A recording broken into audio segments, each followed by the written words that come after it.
আপনারা দেখতে পাচ্ছেন যে একটি ডালে কতগুলো বেদনা ধরছে।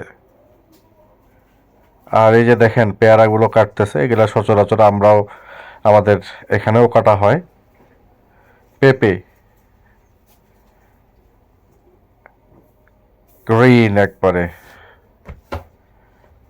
অর্ধেকটা কেটে নিয়ে গেল। এই দেখেন কতগুলো বেদনা ধরেছে এই ছোট গাছটিতে, এবং গাছটি এই বেদনার ভারে মাটিতে লুটিয়ে পড়েছে একবারে।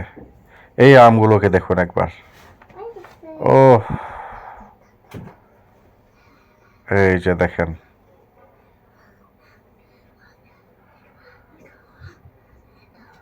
ওহো কালারটা দেখেন কি সুন্দর কালার, অরেঞ্জ, সরি পিচ ফল, অরেঞ্জ না।